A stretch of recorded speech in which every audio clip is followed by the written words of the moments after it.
Break के बाद एक बार फिर से आप सभी दर्शकों का अन्नदाता कार्यक्रम में स्वागत है। बढ़ते हैं अपनी अगली प्रस्तुति की ओर।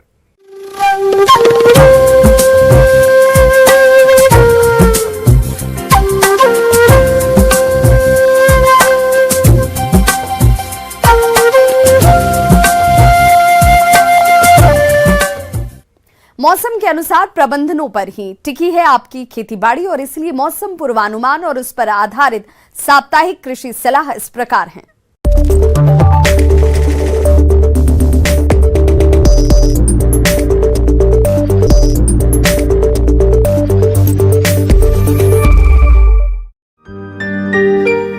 ग्रामीण कृषि मौसम सेवा, भारत मौसम विज्ञान विभाग, स्वामी केशवानंद राजस्थान कृषि विश्वविद्यालय बीकानेर द्वारा भेजे गए मौसम पूर्वानुमान रिपोर्ट के आधार पर जिला श्रीगंगानगर और इससे लगे जिलों के किसान भाइयों को सलाह दी जाती है कि आगामी 2 दिनों के दौरान मध्यम से घने बादल छाए रहने के साथ आज और कल हल्की से मध्यम बारिश होने की संभावना है।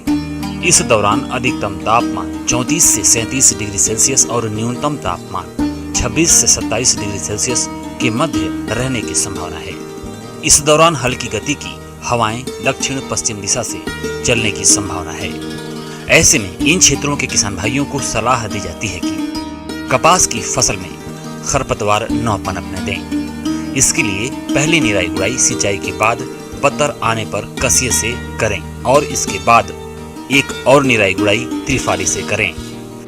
देसी कपास में फूल व टिंडे गिरने की समस्या दिखाई देने पर एसीमोन या प्लानोफिक्स की 2.5 मिलीलीटर मात्रा प्रति 100 लीटर पानी में घोलकर पहला छिड़काव कलियां बनते समय और दूसरा टिंडों के बनते ही करना चाहिए। बीटी कपास या नरमा कपास में सफेद मक्खी की रोकथाम के लिए नीम आधारित दवाओं की 5 मिलीलीटर मात्रा साथ में तरल साबुन की 1 मिलीलीटर मात्रा प्रति लीटर पानी के हिसाब से घोल बनाकर छिड़काव करें। कपास में यदि थ्रिप्स का प्रकोप दिखाई दे तो इमिडाक्लोप्रिड 200 SL की 0.3 मिलीलीटर मात्रा प्रति लीटर पानी के हिसाब से या थायोमेथाक्साम 25 WG की 0.5 मिलीलीटर मात्रा प्रति लीटर पानी के हिसाब से घोल बनाकर छिड़काव करें। मूंग की फसल में 1 वर्षीय बहुवर्षीय घास और चौड़ी पत्ती वाले खरपतवारों की समस्या हो तो इनके नियंत्रण के लिए इमेज़ाथापर 10 SL की 10 ग्राम सक्रिय तत्व और 100 ग्राम व्यापारिक उत्पाद प्रति बीघा की दर से 100 से 125 लीटर पानी में घोलकर बुआई के 30 से 35 दिन बाद छिड़काव करें। ग्वार की अगेती फसल में रस चूसक कीटों का प्रकोप दिखाई देते ही इनके नियंत्रण के लिए डाइमेथेट 30 EC की 250 मिलीलीटर मात्रा या थायोमेथाक्साम 25 WG की 0.5 ग्राम मात्रा प्रति लीटर पानी के हिसाब से घोलकर छिड़काव करें। ग्वार की फसल में 1 वर्षीय बहुवर्षीय घास और चौड़ी पत्ती वाले खरपतवारों की समस्या हो तो इनके नियंत्रण के लिए इमेज़ाथापर 10 SL की 10 ग्राम सक्रिय तत्व और 100 ग्राम व्यापारिक उत्पाद प्रति बीघा की दर से 100 से 125 लीटर पानी में घोलकर बुआई के 30 से 35 दिन बाद छिड़काव करें।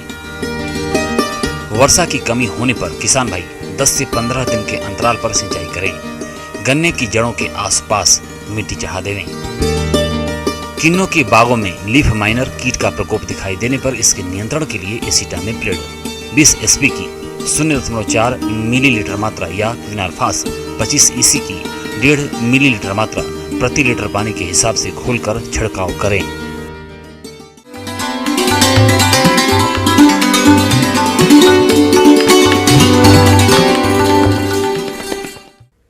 अन्नदाता हेल्पलाइन निःशुल्क फोन संपर्क सेवा के माध्यम से आपके द्वारा पूछे गए प्रश्नों में से 1 या 2 महत्वपूर्ण प्रश्न को हम अपने कार्यक्रम में शामिल करते हैं और इसी के तहत आज किसान का सवाल और उनका जवाब इस प्रकार से है।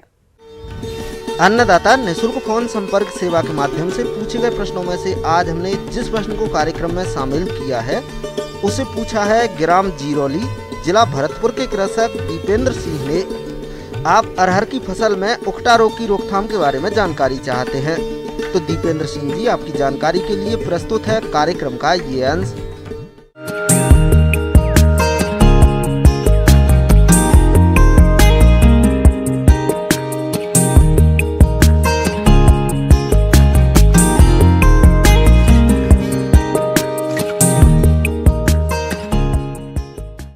अरहर फसल में सबसे ज़्यादा समस्या, जो बहुत सारी बीमारियां हैं लेकिन सबसे ज़्यादा समस्या उकठा रोग की है और हमारे किसान भाई इससे बहुत परेशान रहते हैं। कई बारी वो अगर लगातार अरहर खेत में लगा रहे होते हैं तो उससे पूरी फसल सूख जाती है और उन्हें समझ नहीं आता कि ऐसा क्यों हो रहा है।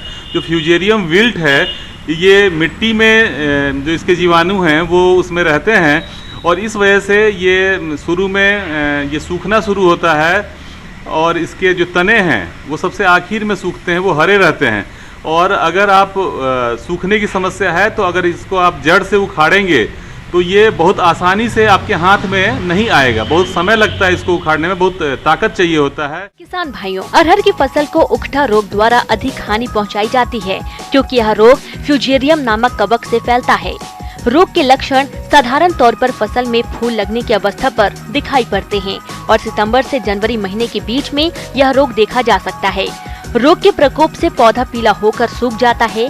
इसमें जड़ें सड़कर गहरे रंग की हो जाती हैं तथा छाल हटाने पर जड़ से लेकर तने की ऊंचाई तक काले रंग की धारियां पाई जाती हैं, जिसकी वजह से पौधे बड़ी तेजी से सूखने लगते हैं और देखते ही देखते यह रोग पूरे खेत में फैल जाता है।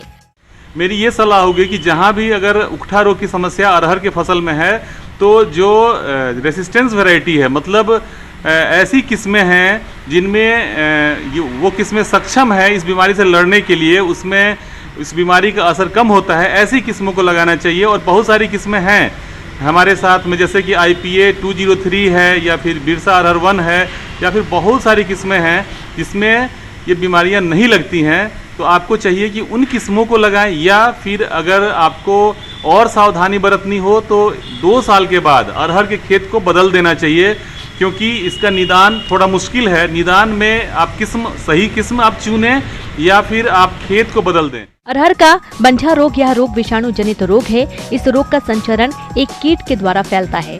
इसके लक्षणों की बात करें तो पौधा बौना रह जाता है एवं पौधे की पत्तियां पीली पड़ने लगती हैं। पत्तियों का आकार सामान्य से काफी छोटा हो जाता है तथा उन पर अनियमित आकार की हल्की पीली एवं गहरी चित्तियां पड़ जाती हैं। रोग ग्रसित पौधे लंबाई में छोटे रह जाते हैं तथा इनमें अनेक शाखाएं निकल आती हैं, जिससे यह झाड़ी नुमा दिखने लगता है। ग्रसित पौधे में प्रजनन अंगों का विकार रुक जाता है, जिससे इसमें फूल एवं फलियां नहीं बनती हैं। यदि आपकी फसल में इस रोग का प्रकोप हो रहा है तो इसके नियंत्रण के लिए इमिडाक्लोप्रिड 1 मिलीलीटर पानी में घोल बनाकर छिड़काव करें। रोग ग्रसित पौधों को उखाड़कर नष्ट करें। इस बीमारी से बचने के लिए रोग रोधी जातियां जैसे JKM 189, आशा आदि का चयन करें। उन्नत जातियों के बीजों को उपारित करके ही बुवाई करें। गर्मी में खेत की गहरी जुताई व अरहर के साथ ज्वार की अंतर्वर्ती फसल लेने से इस रोग का संक्रमण कम रहता है।